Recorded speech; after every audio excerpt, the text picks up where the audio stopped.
Everybody be seated, and thank everyone for being here today. Our business this morning, of course, first going to call a case of State of Mississippi versus Sheldon Timothy Herrington Jr., LK 25-147, and State of Mississippi versus Sheldon Timothy Herrington Jr., LK 25-522. Yesterday on a change of venue, we began to qualify the jury for a matter that we were going to pick a jury in Madison County. Once we got the jury picked, we were coming back to Oxford for a start the trial of a capital murder charge. When I was qualifying the jury, I was notified that there had been an agreement reached by the parties that Mr. Herrington wished to change his plea from that of guilty not guilty to guilty. We went into a separate courtroom, and I took Mr. Herrington's plea of guilty at that time on both a charge in LK 25-147, wherein the charge of capital murder was reduced to that of second-degree murder, or what's commonly known or used to be known as depraved heart murder in the state of Mississippi. At that time, also a criminal information was prepared in LK 25-522, wherein Mr. Herrington entered a plea of guilty to tampering with the evidence.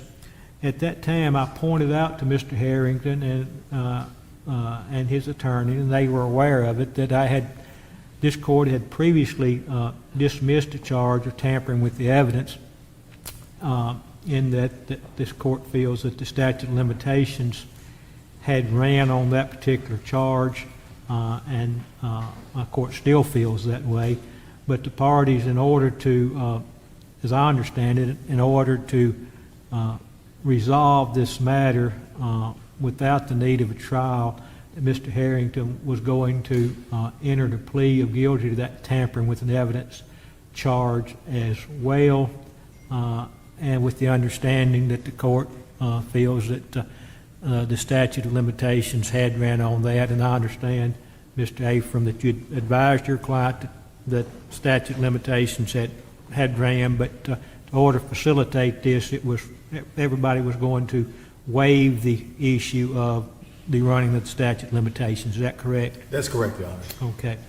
After taking the plea, at that time, as I understood it, that the family of Mr. Lee, the victim in this matter, was not present in Madison County for the jury selection. They had intended to be here today when we began the actual trial of the case, and I was allowed the parties to reset the schedule, the sentencing in this matter for this morning, so that everybody who wanted to be present could be present. And we're here for that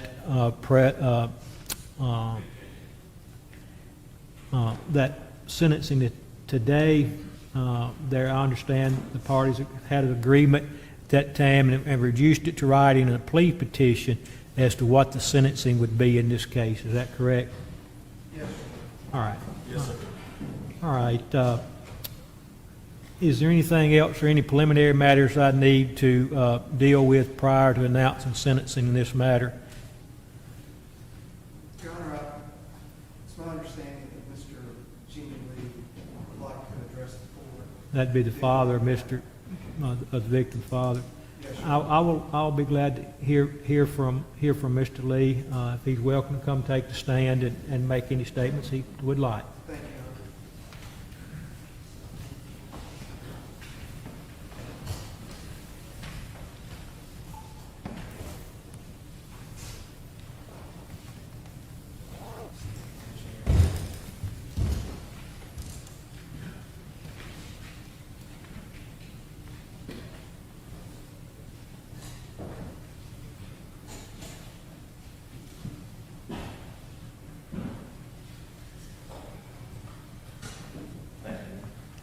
proceed when you're ready.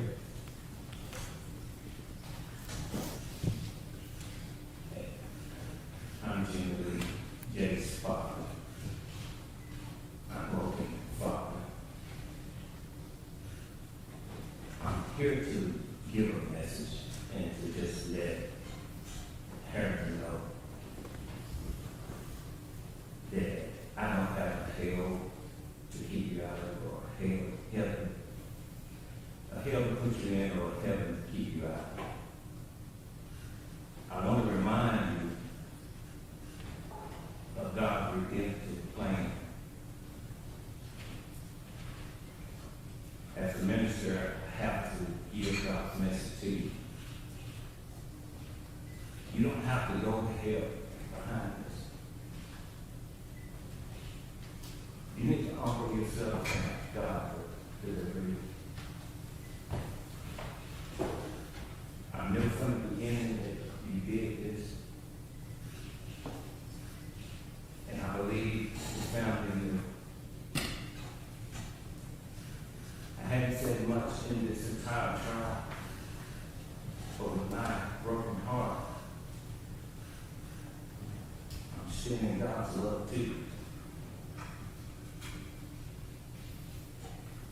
This is a sad day for our family, because we realize our son is not going to be here. We can't call him on the phone. He can't call us. I can't hear his voice. Only in my memory will I hear his voice. All the things that my wife and I have gone through, his sibling, been heart-wrenching. But I know God is able. And I believe in the word. I understand that even in your arrogance, as you walked out the courtroom the last time, I had to forgive you. But when they were killing Jesus, they were in full arrogance. As they began to let it be known that place the curse on us and not a generation to come if we are doing wrong. So I want you to understand that God has a way that we can't go around. He has a redemptive plan that we must follow. So with my heart, I can't have my will and wish that my will be done, but I have to give up to the Father's will. I pray that healing takes place at this point. My wife and I, we've been living that July 8, 2022 day since that day. It took a lot. And no parent wants to face death of their child. But the pain of knowing that he lied there, work he did all that time, when after he did a simple admission, then I had to witness my son's skeletal remains. I touched his skull. No father should have to go through that. No parent should have to go through that. Only thing I would say,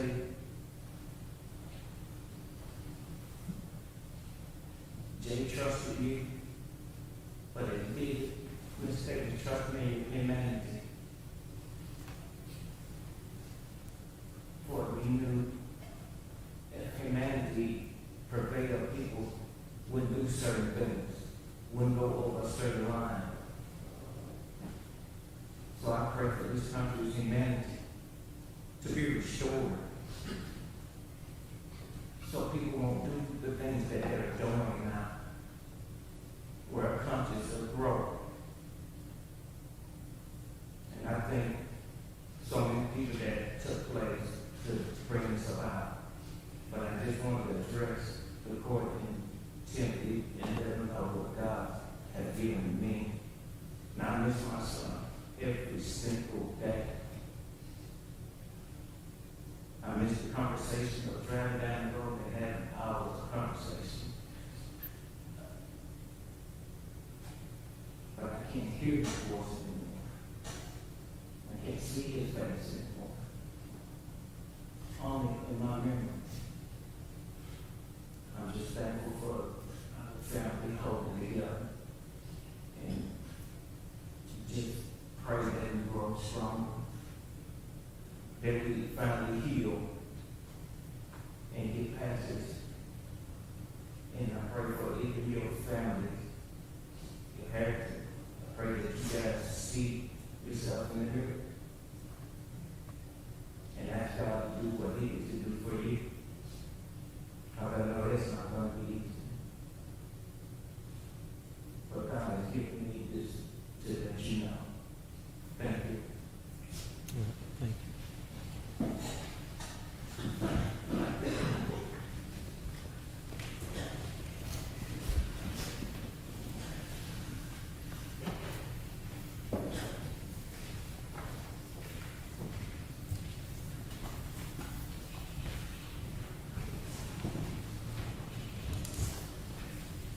All right.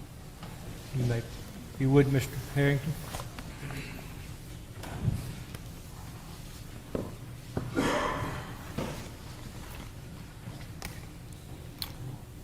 The court, having previously accepted Mr. Harrington's plea of guilty in these two cause numbers yesterday, and we're here for sentencing today, which I understand has been agreed to, and that there is a sentencing recommendation in this matter.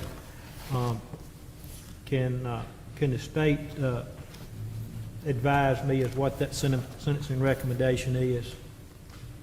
Yes, Your Honor. Yes, Your Honor.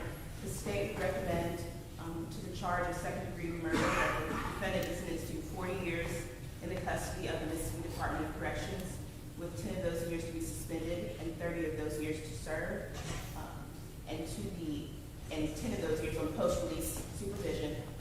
To the charge of tampering with evidence, the state would recommend 10 years to serve in the Mississippi Department of Corrections. Both the first degree or the second degree charge and the tampering charge are to run consecutively for a total of 40 years in the custody of the Mississippi Department of Corrections to serve. All right. I'm going to accept that recommendation of Mr. Sheldon Timothy Herrington Jr. and LK 25-147 on the charge of second-degree murder, or commonly known as depraved heart murder, being reduced from that of capital murder. The court is hereby sentence you to serve a term of 40 years in the custody of the Mississippi Department of Corrections. I'm going to suspend the imposition of 10 of those years, leaving you with 30 years to serve. Upon your release, you'll be placed on 10 years of post-release supervisions. The first 5 of those years will be supervised post-release supervision, followed by 10 years of 5 years of unsupervised post-release supervision. It'll be 5 years being the most years of supervised release that we can have in Mississippi. On the charge of tampering with evidence, the court is hereby sentence you to serve a term of 10 years in the custody of the Mississippi Department of Corrections. These two sentences to run consecutively to each other.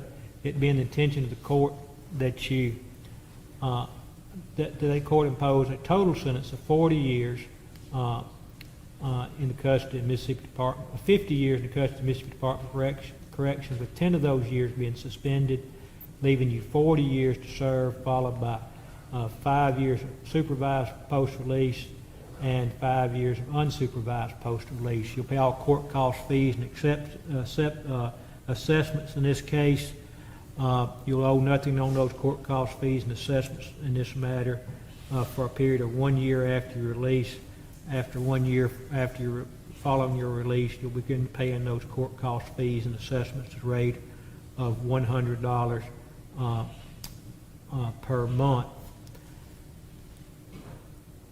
The court's acutely aware that the nation has been watching this case from the get-go, the people in Mississippi. The state of Mississippi does not have a good reputation in matters concerning this, quite frankly. I may say more than I should say, but when I heard that we'd been getting national publicity over Mr. Lee's death and the fact that he lived a lifestyle that was different from most people in Mississippi, I assumed that a lot of people in this country thought that there will not be justice in this case. I want the world to know that Mississippi got it right this time. This case was investigated more thoroughly than any case I've ever dealt with in my 35 years in the criminal justice system as a prosecutor or a judge. It was defended by both these attorneys and Mr. Herrington's previous attorney, as well as any case I've dealt with in my 35 years. Everybody did their jobs. And ultimately, the state of Mississippi got it right. And I want to thank everybody for y'all's involvement in it. Mr. Herrington, you still have a chance at life. Mr. Lee did not, but you still have a chance at life. I'll encourage you to take advantage of that opportunity, okay? All right. The defendant will be in custody of the sheriff to transportation to the proper authorities, okay? All right. Thank you. And we'll be dismissed. Thank you.